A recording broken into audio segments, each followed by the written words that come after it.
Hello, everyone. My name is Josh, and welcome to another edition of Discourse here on Radio GBX. I'm here with James and Dane. We're going to be talking the big talk. We're talking the big thoughts here on Radio GBX today, because we're going to be talking about the conflict in Gaza and Palestine and how the intense controversy around that, the different ways of looking at it, the different potential solutions, the solutions that are currently being attempted right now. So I guess we're going to jump right into it. So a couple weeks ago, the UN finally passed a ceasefire resolution for the Israel-Hamas conflict. It had been blocked, 3-4 times by the U.S.? Yeah. Because the U.S. had wanted a different type of ceasefire. So they opposed the UN-sponsored ceasefire, but they eventually just abstained from that vote. So in your guys' views, what does that ceasefire, like the U.S. basically allowing that ceasefire resolution to pass, what does that mean? I'll go to James first. Hi, I am James. I am one of the co-chairs of the College Democrats. I'm going to be representing your general Democratic point of view on this show. And in my opinion, the United States abstaining is kind of consistent with generally what Biden's been all about. He's kind of a centrist Democrat, and lately there has been a lot of pressure on him from members of the far left, but there's also been a lot of pressure on him because there's a fairly strong pro-Israel sentiment in the United States. So I think Biden is all about messaging, and he's trying to balance the people who would criticize him for not doing anything against the people that would criticize him for acting. So I believe by allowing it to go through without really commenting on it is how he's aiming to achieve that. And time will tell if it's successful or not. Yeah, Dane. Yeah, I mean, I definitely can agree in part with that. The passage of the ceasefire after numerous vetoes from the United States is just evidence how unpopular the defense that the Biden campaign for Israel is trending. I mean, the Biden campaign is looking like they doomed themselves with their just devout support of Israel and of the IDF. And while I'm not a firm believer in a ceasefire as a solution to the problem by any means, it's definitely a step in the right direction that this can even happen. But yeah, I mean, kind of to echo what James has said, I mean, you're seeing millions of people across the globe taking to the streets, protesting for Palestinian liberation, and support for Israel has just become vastly, vastly unpopular with not just the far left, but even with the youth as well. We're seeing a big trend for that. Mm-hmm. You both kind of touched on it, but why do you think the change in policy from the Biden administration? Because as we've noted, the Biden administration has been nothing but supportive of Israel since October 7th, and the U.S. position on Israel has been supportive since day one. So kind of why this shift in policy? Because after the ceasefire resolution passed in the UN, Israel canceled diplomatic trips that they're going to be having with the U.S. like the next day. So kind of what caused that? Dan. Yeah, I mean, I think it's kind of like we mentioned. It's just deeply, deeply unpopular position in the U.S. I mean, both parties have a wing that are against war, and you saw this even on the right with Nikki Haley being called a warmonger by members of the MAGA right, and the left is obviously against war. But I would like to note that passage of a ceasefire does not indicate any substantial change in policy, really, from the Biden administration. I mean, as it stands, we're still contributing weapons. And I just saw recently that as of April 2024, our donations to Israel are valued at almost around roughly $18 billion. And that is still going to Israel, even if there is a Security Council resolution for a ceasefire. James, do you have anything to add to that? I agree with a lot of what he's saying, but I think there's more to it than that. Yes, support for Israel is deeply unpopular among certain circles. It is definitely deeply unpopular among younger leftists. It is less unpopular among older people, centrists, and right-leaning.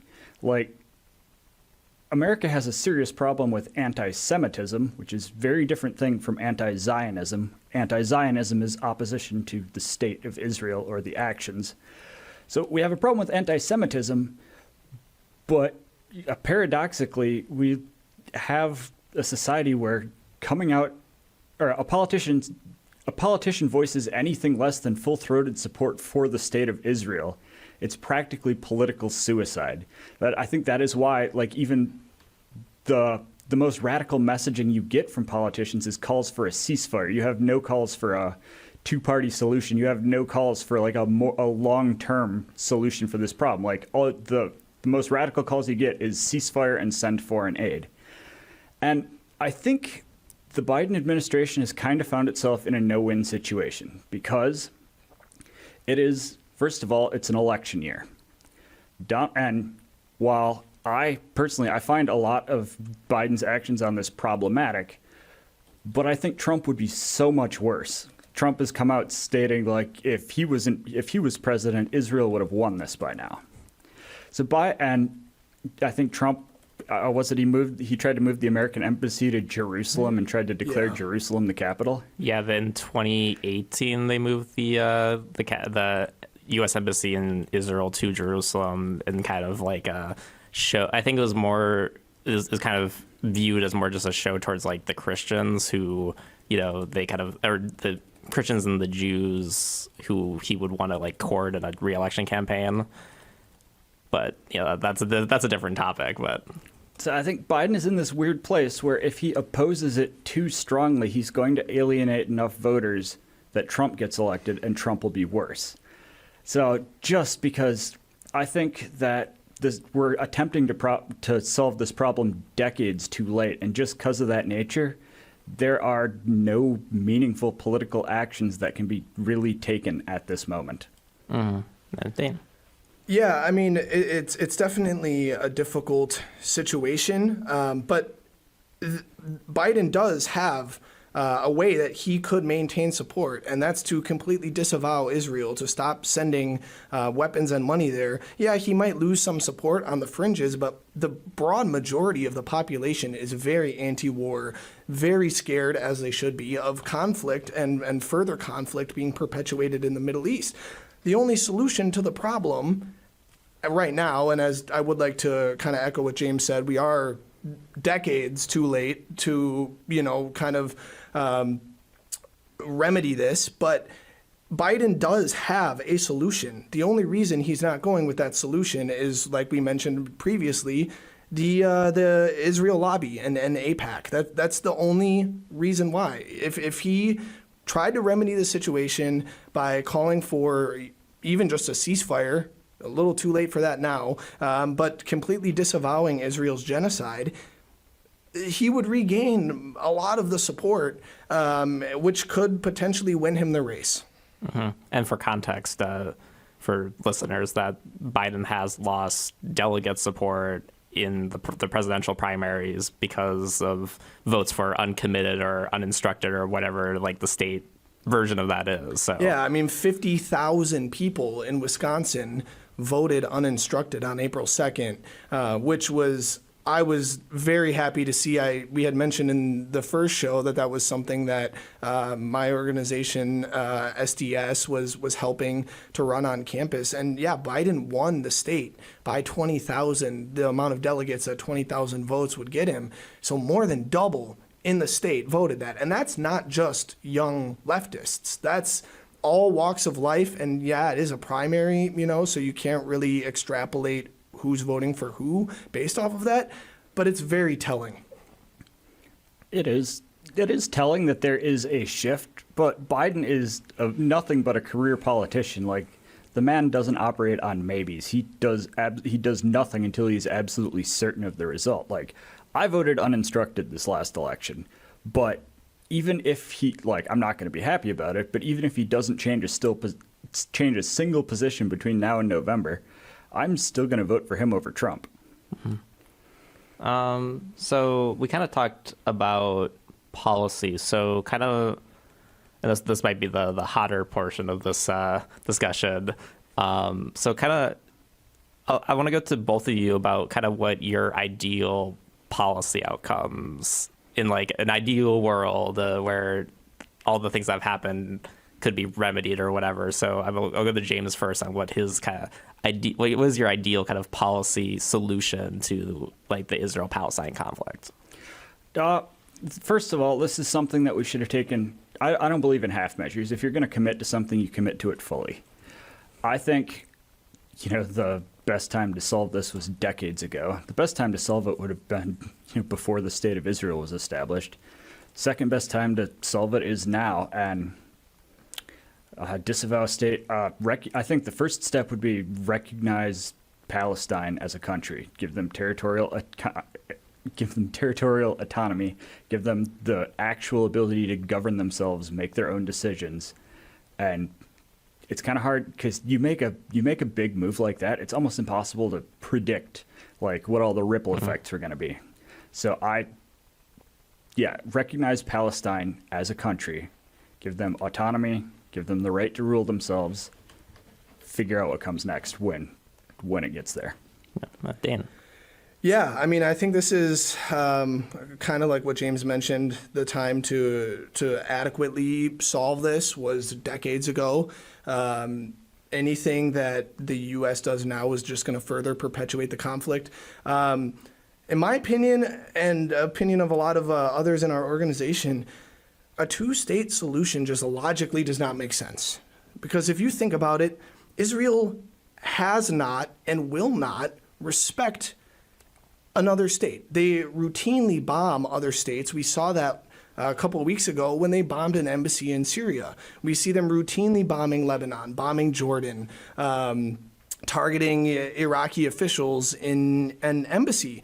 I don't understand what the Palestinian authorities signing an arbitrary dotted line to declare them a state does to protect the people. Israel has shown routinely throughout history, even if you want to go back to the 50s and their invasion of the Sinai Peninsula because of the nationalization of the Suez Canal, they have shown multiple times that that statehood does not matter. And on top of this, it actually came out yesterday, the U.S. vetoed recognizing Palestine as a state, which is just further evidence that the U.S. does not care about the Palestinian struggle at all.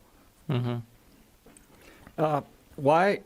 See, yeah, Israel does not recognize a lot of territorial states' rights, but how would a one-state solution possibly solve that? Because you already have Palestinians who clearly kind of already exist in an apartheid state. And you would just be taking those exact same issues and making them internal. You'd have one state, but you'd still have a second-class citizens. If you made a one-state solution, it'd be the existing Israeli system that would be likely the ones to run it because they're the ones with the current wealth and power. Yeah, I mean, well, to tackle that, I mean, it would have to be mandated by whatever world power is facilitating this. I should have added on to my previous statement. It needs to be a secular government because there's obviously an incompatibility there, and then there needs to be proportional representation. There needs to be an adequate amount of representation for both sides, and Palestinians need to be granted the right to return. They need to be granted citizenship. All the Palestinian refugees that have came to the United States, that have came to Great Britain, to other world powers, need to be given citizenship so they can come back. And to kind of tackle what you're saying, I mean, you can make that same argument for another state. Even if they declare Palestine as a state, Gaza's already almost completely leveled. They're going to start from a negative starting point, and no country's going to want to help them because they know Israel's history. And even if they did declare Palestine a state, are they going to declare the West Bank and Gaza the same state, which are separated by a good chunk of land, we know that always works out great. I mean, you can see in in Azerbaijan with their exclave, there's a lot of conflict with that too. There would have to be a mandated secular government. And then also, they would have to completely redo the whole system. They could not have the current Israeli state apparatus in place. They would have to, and it would have to be mandated. Otherwise, it's not going to happen. I guess more fundamental. Like I think I'm more of a pragmatist than you, and I see like in an ideal world, I can get on board with that. But my principal concern is like we've been close to a two-state solution a couple times before. I remember Yasser Arafat in either the late 90s or early 2000s. Yeah, I think during the Clinton administration. Yeah, we were so close to getting a two-state solution. It fell through because other interests pressured it, but it's almost happened on a couple occasions. But that is kind of the easier actual solution to implement, and we haven't been able to do that. So what would be your mechanism to create a one-state solution? Like, you need to convince the Israeli government to basically overthrow it and replace itself for the Palestinians, which are people that the Israeli government really does not like. Yeah, I mean, that's obviously going to be the challenge. And even the logic of a two-state solution doesn't make sense. I mean, you're telling people that once lived through the entirety of that land that they now have a state, which, by the way, if it was created, would be in rubble, essentially. You're stripping them of the land that they had and putting them into another land. I mean, it's similar to what we even did. I mean, most Native American tribes are considered sovereign. And we would all agree, I think, here that the current reservation system in the U.S. is deeply and horribly flawed because it operated under a similar pretext. The Israeli government is not going to like it at all. But that's exactly what the solution is going to be. They don't like it because they're currently in power, and they can currently make the Palestinians do whatever they want by using force. So I think it would have to be mandated. It would have to be a forced thing. The Israeli government's not going to like it. But if you ask most people that are residing in Israel, most of the average Jewish and Muslim and Christians, they want cohesion. They want to live together. In fact, before the state of Israel became a thing under the Ottoman Empire, they were living collectively together. It wasn't until the Zionist attitude came in that everything, kind of blew up. It's really the Netanyahu government that wouldn't want to do that. I would be confident saying that the people of Israel would want a one-state solution. They want peace, ultimately. And that's the only way forward where there's going to be peace. Yeah, do you have anything else to add on that, James, or we can... I don't have anything to add. Like, I agree in theory. I don't see a mechanism to make it happen in reality, though. Like, you don't... powerful, like, you see this with almost any social change. Like, to grant someone rights, to grant someone freedom, to grant someone like, you don't just give someone equality. Like, you're giving them something that has to be taken from somewhere else. And the people that have it are often very, very reluctant to give up with it. Like, you almost have to force them to give it up in some way or another. Like, change only really happens when there's a fear of the consequences for if that change doesn't happen. And I'm not seeing any mechanism where Israel would fear the consequences of not treating the Palestinians fairly. And you add on to that, like, there's been so much prejudice and oppression that even if we had the perfect solution in front of us now, there's literally no possible way to actually, like, make up for a lot of the oppression that has occurred to the Palestinian people. Like, there's no possible way to square the equation. Yeah, I mean, to kind of highlight some of that, I definitely with the later part of your statement, I mean, yeah, there's no way that you're going to replace 30,000 lives. There's nothing that you can do. No amount of money is going to replace the innocent people that have died. But on what you were saying about social change is almost always fought for. And you see all the groups that are protesting, whether it be in the United States or abroad, or even the groups in the Middle East that are protesting, are all calling for one-state solutions. And yeah, there is definitely a reluctancy from the oppressive group in any scenario to give up power, and that is why sometimes violence is a necessary form of social change. And this is what we are seeing manifested actually through the entirety of the Middle East.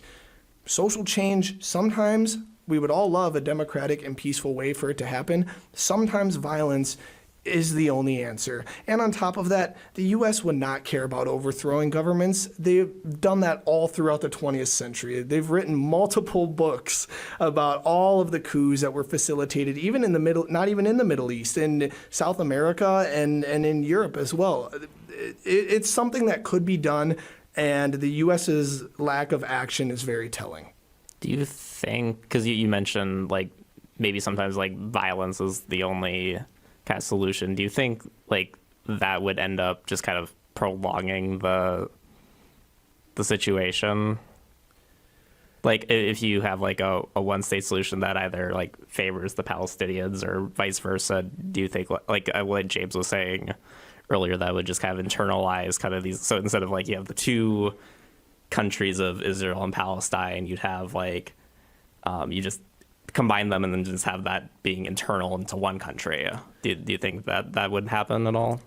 Yeah, I mean, there would obviously be, growing pains, but I think that if the people were corralled and were united, because like I mentioned, Netanyahu's position is deeply unpopular with the people of Israel. They're protesting as we speak about the action that he's taken. And if they could recognize, and the Palestinian people could recognize and view themselves collectively as a working class, as the same people, merely just divided a lot by ethnicity, I think that the government might not like it, and the government want to go back to the old system, but the people that would be in that one state, that would be living together, that would be more peaceful, there would be a lot less people dying. I think that those people, the working class in said utopian state, would come together and realize that this is the solution, and there might be some disputes from the people and from the government. And I do think that, yeah, there definitely would be some growing pains. I mean, you still see that in South Africa, and that's another thing too when you're talking about two states is. South Africa is a prime example. They went through a very similar apartheid system in South Africa, and they're a single state now. Obviously, it has its flaws, and the consequences of apartheid are still running very rampant there, but it is a possible solution. It is a possible solution, but the problem, inequality tends to perpetuate itself. Like, yeah, South Africa is still got some serious inequalities after it ended apartheid. We have some serious issues. America has some very major problems with systemic inequality and racism, and slavery has been over for over 100 years, and the Civil Rights Act in 1965.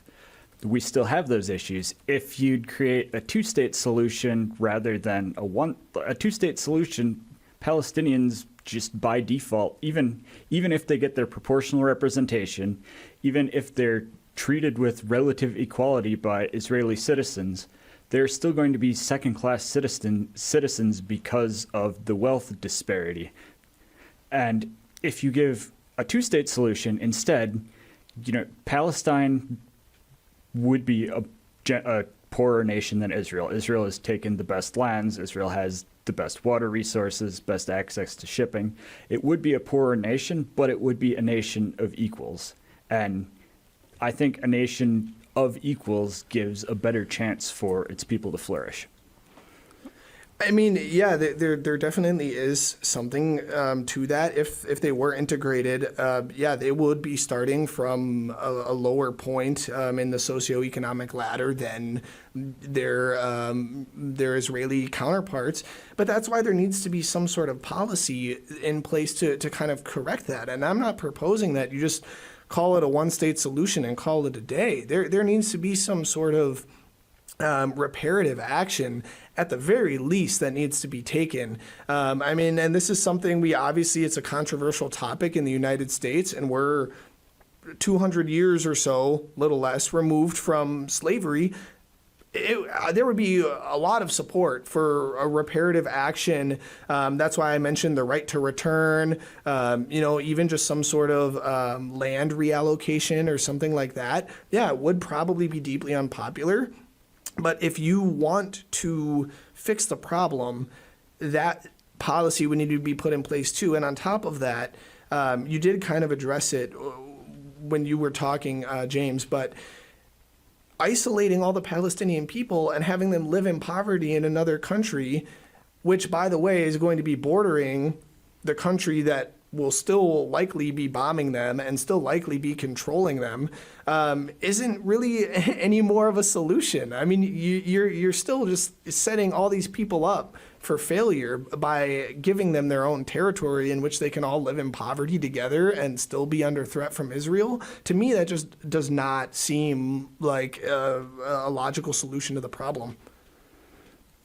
It may or may not be, but I think the bigger question is either of those solutions, like these solutions are both well and good on paper, and we can debate them academically all day, but neither of them have the slightest chance while there's literally still a genocide going on. And yes, the U.S. did not veto the resolution demanding a ceasefire, but UN resolutions are kind of worthless, and we have nothing. There has been no action taken to actually demand a ceasefire in any form that Israel would be listening to. Now, Biden has agreed to step up humanitarian aid, which is a good thing. It is not enough. But there have been no actions to end the actual bloodshed that is happening right now. And you need to crack that nut before you can crack the nut of how do we restore these people to a place of equality. And so far, we just don't have that. I'll get to you in a second, but I just want to because that kind of goes into something else I want to talk about, but with in regards to the aid workers specifically, but with Dane, what were you going to say? Yeah, I mean, I was going to say I completely agree with that, James, and yeah, aid is one thing. Aid is obviously a good thing to have to these people, but this just fully cements my position on President Biden. There could be a more adequate solution. What we're doing is we're giving bullets to somebody who's saying that they're not going to commit a crime with, and then once they commit a crime, we keep giving them bullets, and then we're wondering why the crime keeps taking place. And so that is why, in my view, I can't President Biden. That's why he's doing so bad amongst a lot of the pro-Palestine crowd. Yeah, you can. Do you have anything else you want to say about that, or that? Yeah, he's doing bad against among a bunch of leftists and younger pro-Palestinian people, but it's easy to forget and ignore perspectives of people you don't regularly interact with.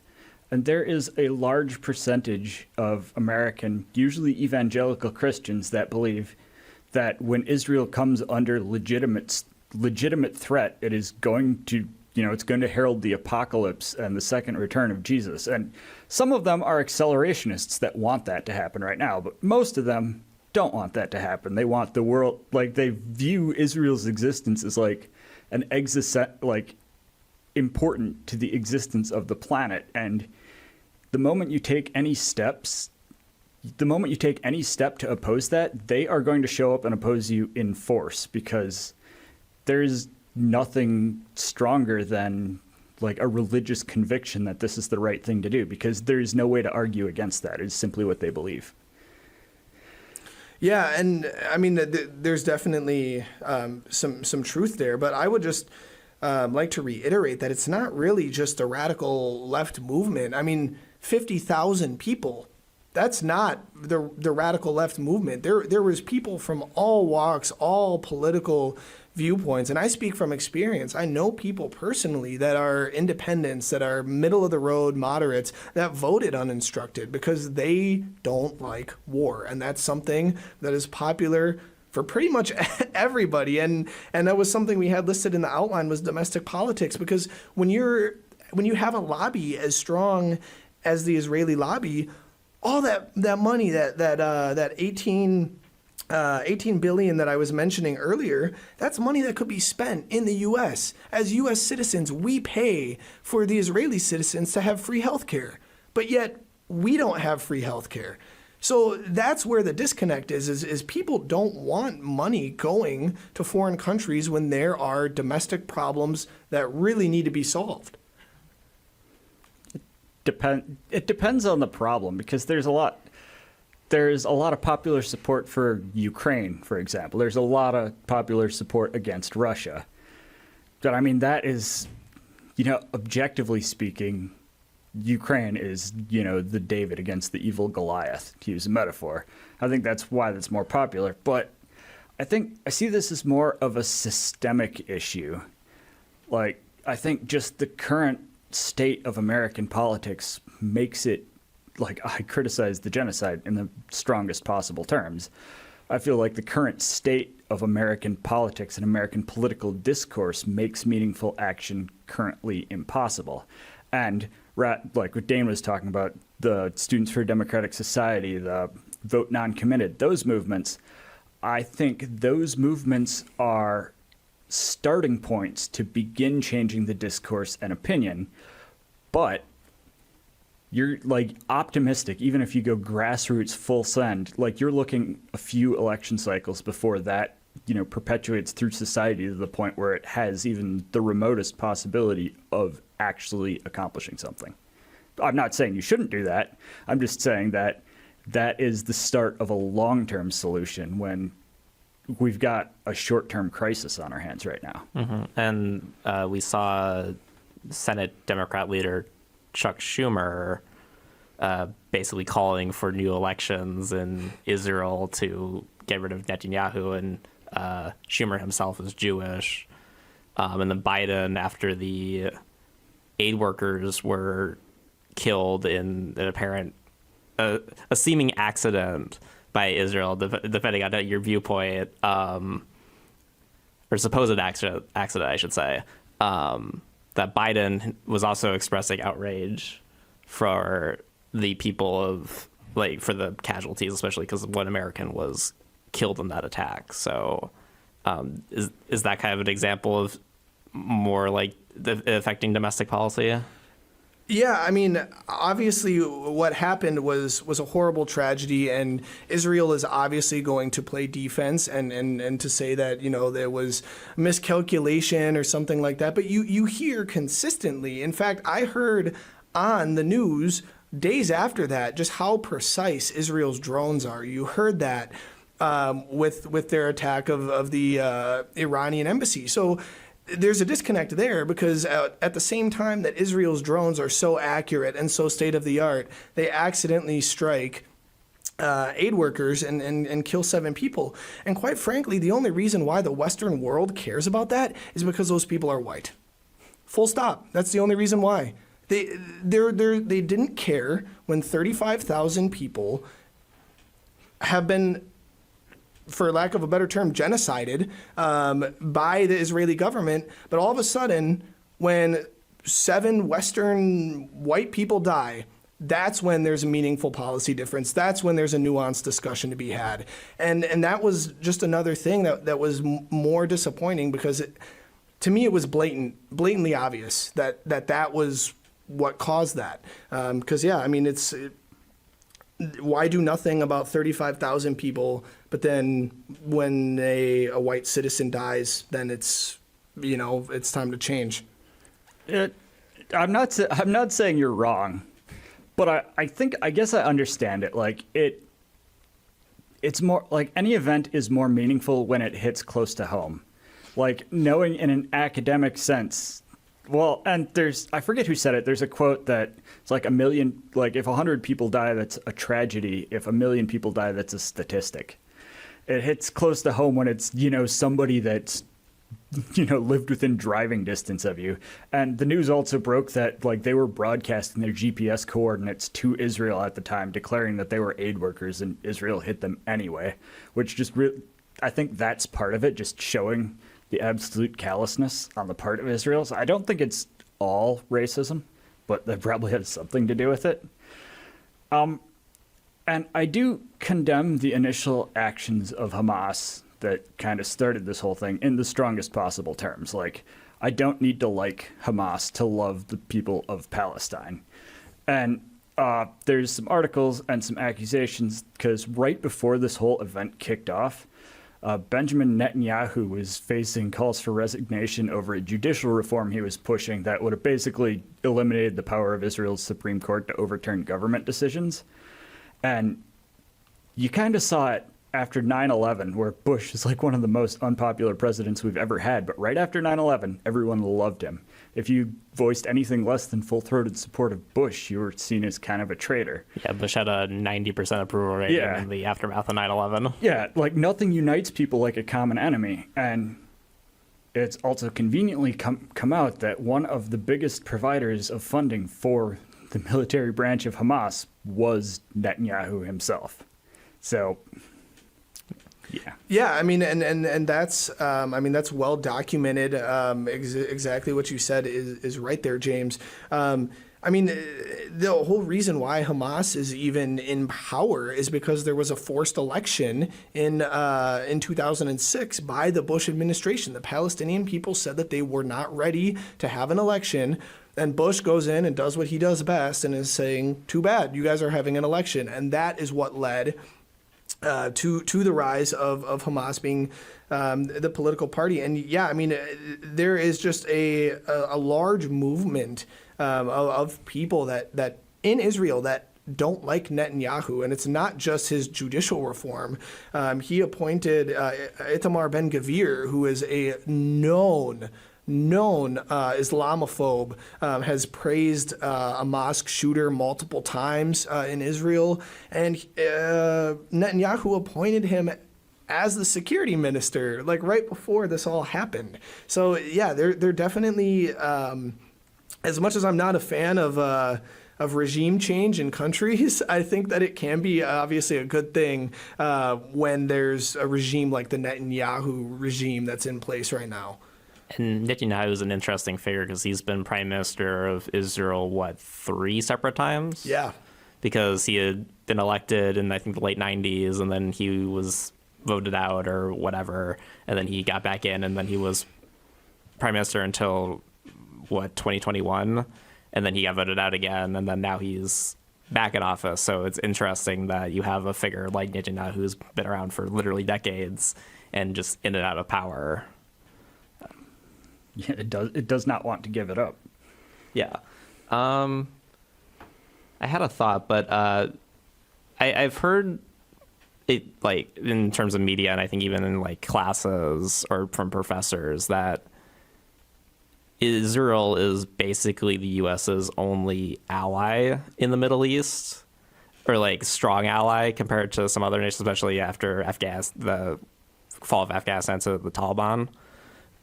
Do you think that is also just kind of a significant factor in, like, the U.S.-Israel relations and how Israel will, or how the U.S. will treat Israel in this conflict, even if there's, like, significant disagreements, like with Biden just outright criticizing Israel over, like, the aid workers or allowing the ceasefire to pass? Is that anything? Yeah, I mean, I definitely think that that's a factor that, we always hear that Israel is like the so-called beacon of democracy in the Middle East or whatever. It's really tricky when you have a region that has had so much unrest which has been in large part because of Western countries. I mean, like I mentioned previously, Iran. The reason Iran is in the state that it's in is because the U.S. and the British facilitated a coup in the 50s. So a lot of that is U.S. cause, but then we act like we're also the solution to the problem. And with Israel being an ally, the U.S. doesn't need allies. We have 800 or more military bases across the world. We don't need more allies than we have. And Saudi Arabia is also an ally of the U.S. And that was one thing I know early on before this recent flare-up on October 7th, there was talk of Iran and Saudi Arabia actually kind of bridging the divide a little bit and making significant talks towards peace because, there's also been a proxy war happening in Yemen between Iran and Saudi Arabia. And so, yeah, I think that definitely Israel being an ally of the U.S. Is a huge factor. But quite frankly, I don't think the U.S. should be involved at all over there. I think the U.S. should be a social worker, not a police officer. I don't think we need a glorified aircraft carrier, so to speak, in Israel in the Middle East. Well, we don't need it, but like if you like subscribe to the realism theory of international relations, realism basically states that every nation acts only according to its own interests and based on power generally. It's contrasted to the liberal theory of international relations states that nations want to cooperate, and the radical theory is basically based on economies and finances. But the realism states that the only thing that is important for a country is the ability to advocate for itself and its own interests. And that is, the theory that most of your defense people are going to subscribe to. It's a very common one. And according to that theory, we don't ever want to give any of that up.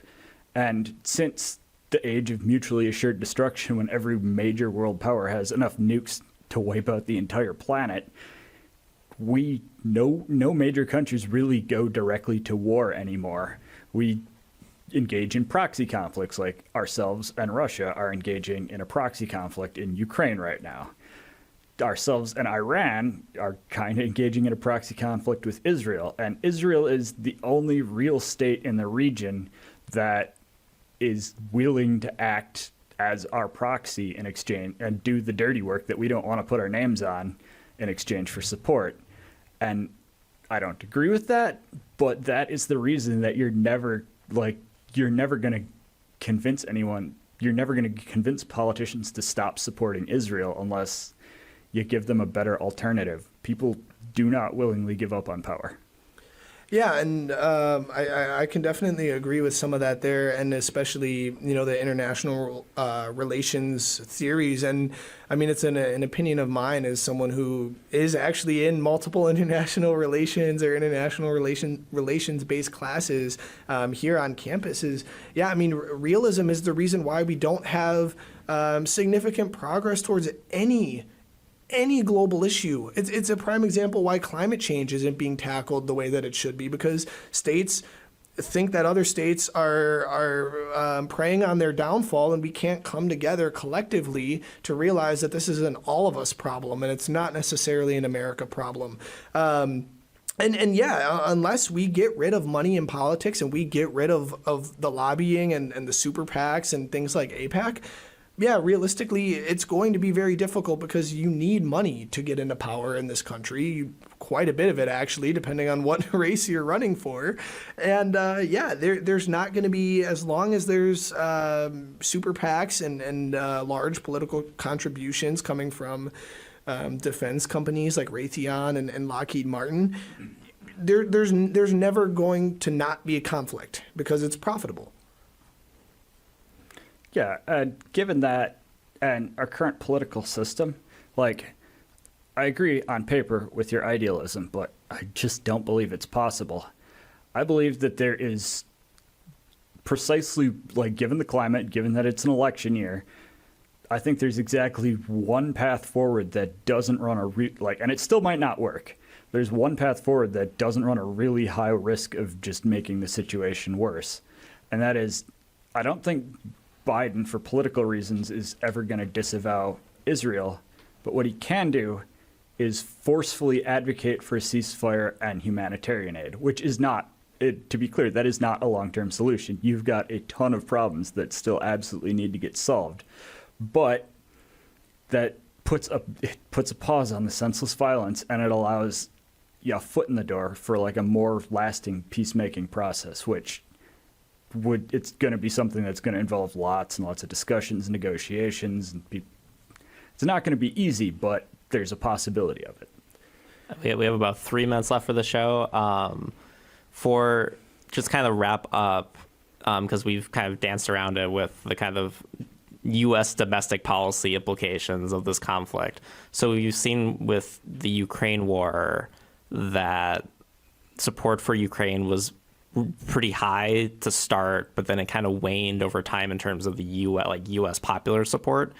Do you think, because obviously right now it plays a very intense role in our presidential election, do you think as time goes on there will be a similar, either will support for Israel increase or decrease, or support for Palestine increase or decrease, or just support for the war in general kind of shift as we go into November?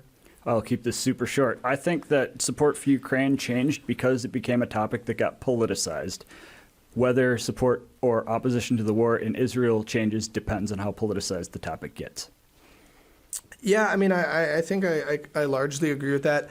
I think that as we get closer to the election, support is going to wane. I mean, we do see in elections, usually economy and I believe immigration are like the number one and number two issues for people.